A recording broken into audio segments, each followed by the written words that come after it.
Equação geral do plano. Então, dado um plano, o plano é uma região, né?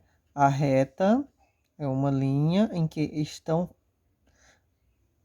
que pertencem a ela vários pontos que estão alinhados. Assim como tem os pontos que pertencem a uma reta, tem os pontos que pertencem a um plano. Um plano é uma região maior, que dentro dele cabe várias retas. Então, a gente pode estudar o comportamento dos pontos em uma reta ou o comportamento dos pontos em um plano. Eu posso pegar um ponto A bem aqui desse plano. O plano é uma região, como essa folha, por exemplo. E um outro ponto P aqui. Então, esses dois pontos, eles pertencem ao plano.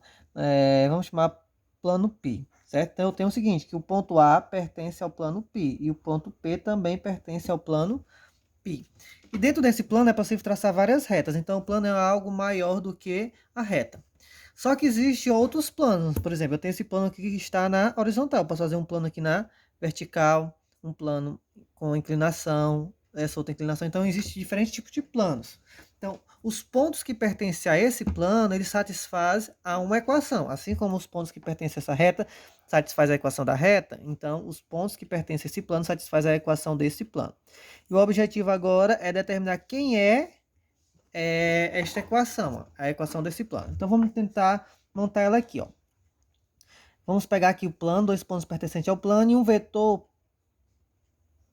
vamos chamar de vetor N, em que as coordenadas deles são A, B e C. Um vetor normal ao plano, ou seja, um vetor ortogonal, né? Perpendicular. Esse aqui é chamado de vetor normal, certo? Então, um vetor normal ao plano, ou seja, um vetor perpendicular, que passa formando 90 graus com ele.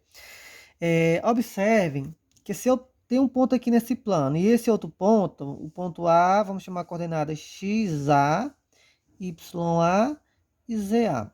E esse ponto P, ele pode ser, vamos chamar de ponto genérico do plano, que ele pode representar qualquer ponto do plano. Então, o plano, como ele pertence ao espaço, então ele tem o X, o Y e o Z.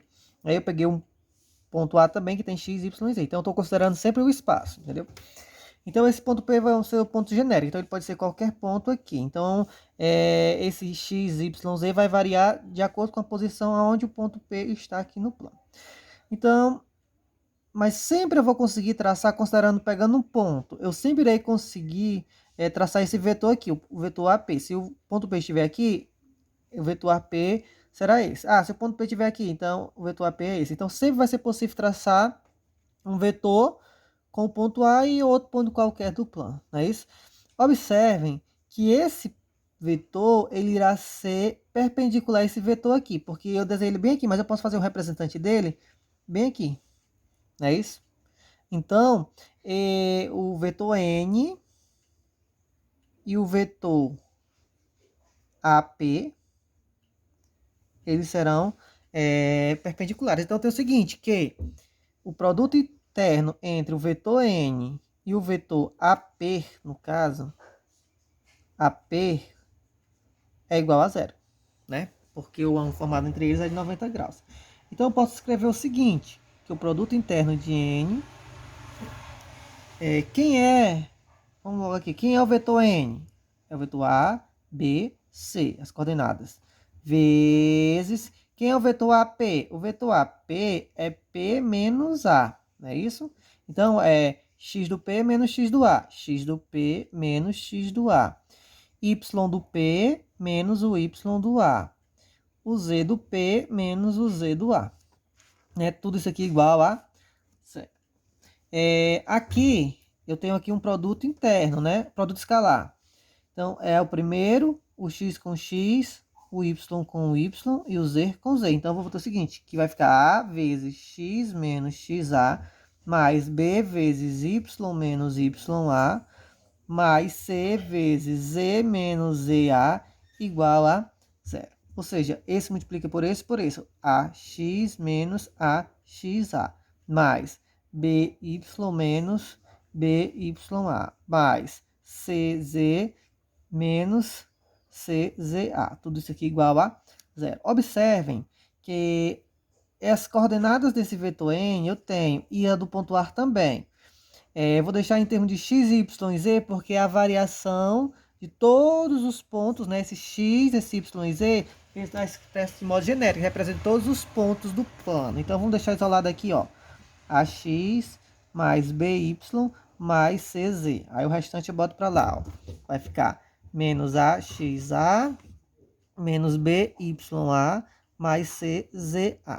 Como essas aqui são informações conhecidas, a questão geralmente me fornecer as coordenadas do vetor e as coordenadas desse ponto A. Então, isso aqui vai gerar sempre um número real. Então, vamos fazer o seguinte, ó, seja A menos AXA menos BYA, aqui é menos também, menos CZA igual a B, vamos chamar de igual a D, vamos chamar de um número real, né? Quando eu fizer a conta, eu vou encontrar um número real. Então, logo, eu tenho o seguinte, que AX mais BY mais CZ mais D, isso aqui é um número real, é igual a 0. Então, essa daqui é chamada de equação geral do plano.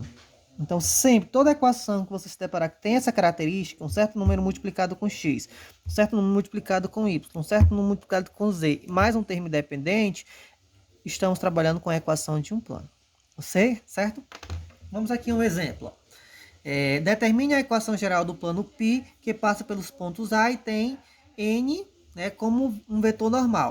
Ou seja, eu tenho um certo plano em que aqui tem o ponto A e tem um vetor normal a ele, que é o vetor n. Tenho tudo que eu preciso para montar a equação desse plano. Qual é a equação desse plano? Ou seja, é uma equação em que todos os pontos desse plano satisfaz. Então, nós temos que montar uma equação desse estilo aqui, porque isso daqui é a equação de plano. Então, como é um plano, vai chegar algo desse tipo. Eu sei que A, B e C sempre serão as coordenadas do vetor normal, ou seja, o vetor que forma um ângulo 90 graus. Então, esse A, B e C eu tenho. Ou seja, quem é o A? 2. Então, vai ficar 2x. Quem é o B? Menos 1. Menos 1y. Quem é o C? 3. Mais 3z. Mais d igual a 0. Para montar a equação do plano, falta somente determinar o valor de quem? De d, não é isso? Aí eu sei o seguinte, esse ponto A aqui, ó, ele não pertence ao plano, então ele satisfaz a equação desse plano. Eu posso substituir o x por 2, o y por menos 1 e o z por 3 e fazer as contas com tudo isso daqui sem nem saber quem é o d, mas eu posso afirmar que vai dar igual a 0. Por quê? Vai satisfazer essa equação. Por quê? Porque esse ponto pertence ao plano. Então eu posso fazer o seguinte, ó, que 2 vezes o x do ponto, que é 2, menos 1 vezes o y do ponto, que é menos 1, mais 3 vezes o z do ponto, que é 3, mais d, esse cálculo aqui vai dar igual a 0, porque esse ponto pertence ao plano, né? Então, aqui eu vou ter um 4, mais 1, mais 9, mais d igual a 0. Somando aqui, ó, 14 mais d igual a 0.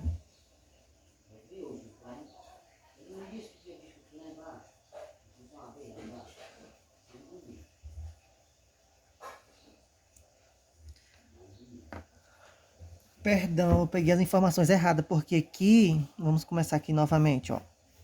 Aqui eu peguei as informações, ó, 2, 1, 3 do ponto. E não, aqui são as coordenadas do vetor. Então, o vetor é esse daqui. Então, a equação vai ficar, na realidade, ó, o A, que é 3x, mais o B, que é 2y, mais o C, que é menos 4z, mais d igual a 0. Entendeu? A gente tem que substituir aqui, porque a gente pega as coordenadas do vetor. E eu peguei as coordenadas do ponto.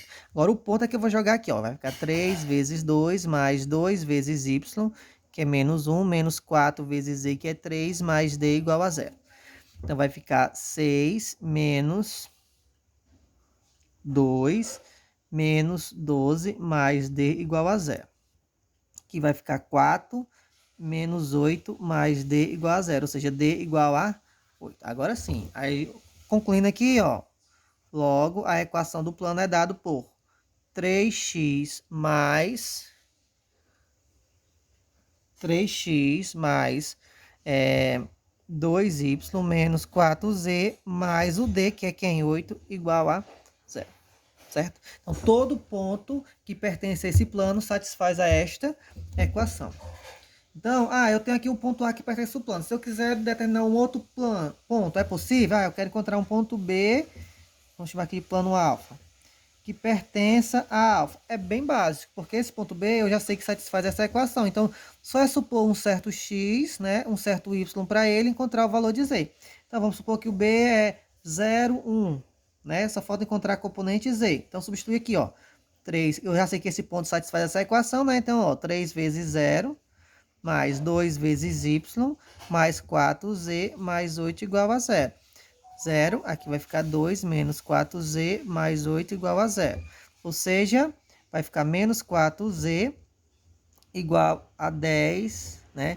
Menos 4z igual a menos 10. Ou seja, multiplicando por menos 1 vai ficar z igual a 10 sobre 4. Z igual a 5 sobre 2. Ou seja, o ponto que tem coordenadas 2, 1 e 5 sobre 2, ele pertence ao plano. E assim eu posso fazer também.